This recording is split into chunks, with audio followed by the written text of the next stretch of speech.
Hi, today is Friday, May 26, 2017, and this is A Swede Speaks.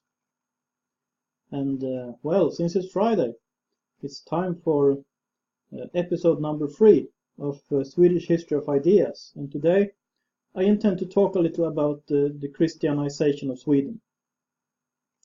So we could start with Ansgar, who would a few years later become Archbishop of Hamburg and Bishop of Bremen.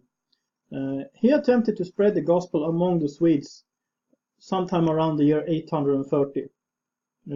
When he arrived at Birka, which was on the island of Björke in Lake Mälaren, he was greeted by King Björn, called Björn at Haugi, who was surprised to see him, according to chroniclers, but he greeted him anyway and allowed him to preach the gospel there. And Ansgar tried to set up a church at Birka, but it was met with little interest, well, at least according to what I've read. About 100 years later, Archbishop Unni of Hamburg, who unsuccessfully tried again. But eventually, English missionaries made inroads in Västergötland. This was in the 10th century. And the mission in Götaland, which is one of the three main parts of Sweden, well, of today's Sweden, and the southernmost of these three, was the most stable one. And it wasn't until the 11th century that Christianity was established in Svealand, which is, well, the second main part of Sweden, and which is the part that surrounds, for instance, the Stockholm area. And as I said, the mission in Götaland mostly came from England. So Sweden was, to a large part, Christianized through English effort. However, the diocese of Hamburg and Bremen got the mandate from Rome to spread the gospel. I wonder what would have happened in Sweden if it would have stayed influenced by the English instead of being tied to the German cultural share. That is an interesting question, but that would be counterfactual history. So that's an interesting thought experiment. Anyway, Christianity's spread was slow in Sweden. However, some of the serfs in Sweden, they were from the European continent, so we could expect that at least some of them were Christians. And also some merchants heard the gospel during their travels in Europe, and they became Christians. Anyway, it was when kings like Olof Skötkonung and magnates were christened as Christianity started to get hold of Sweden.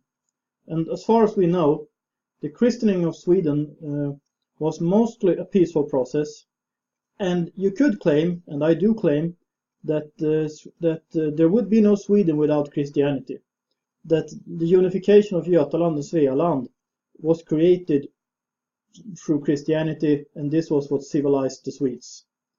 You wouldn't have had a united Swedish kingdom without it. I'm pretty sure about that. Anyway, I mentioned Olof Skötkonung. He was a Christian king. I have mentioned him earlier too in this series. And he was the first Swedish king to remain a Christian for the rest of his life after his baptism.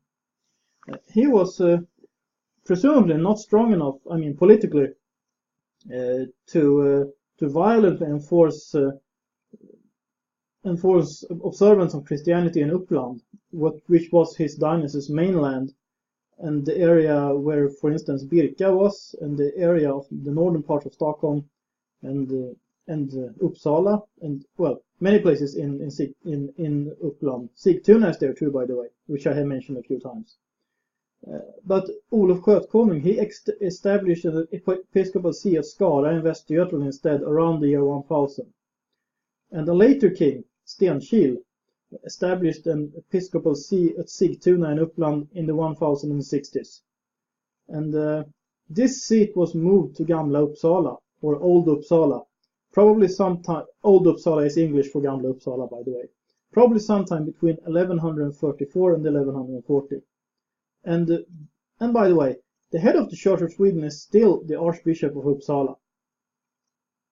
And I would like to mention the conflict between the kings Blodsvein and Inge the Elder in the 1080s. because this is sort of the most violent conflict that ever was between paganism and Christianity in Sweden.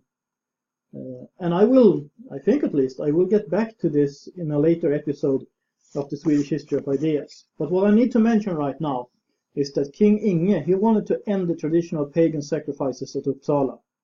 Maybe he had read his Bible, maybe he read the Old Testament, but anyway.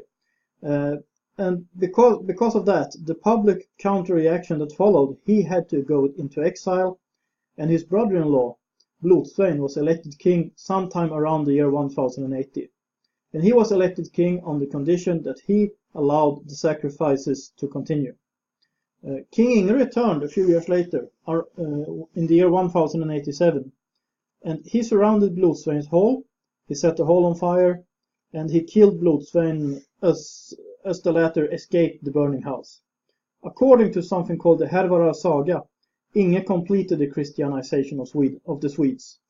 But in the early 12th century, King Sigurd, the Crusader of Norway, undertook a crusade against Småland, and that was officially to convert the locals.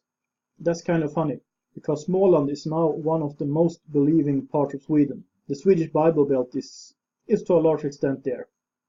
However, just to make this clear, Sigurd the Crusader didn't get this name because of his crusade towards Småland. He got it because he went to Jerusalem. But that's another story. And well, that's all I have to say about this right now. Well, if you like this series, I will make another episode next Friday, or I will make another episode next Friday in each case, but I hope you like it. And if you like this, well, first of all, I would like to thank the people who are supporting this channel. Through prayers, through Patreon, through PayPal, that's all greatly appreciated. And if you like this channel, please subscribe so you won't miss anything. Please share my videos on social media, on Facebook and Twitter and other social media. And please comment if you got something to say. If you like this video, please like it. And I would also like to encourage you to support this channel. And I will include all the necessary information in the information box below. This is A Swede Speaks. Have a nice day.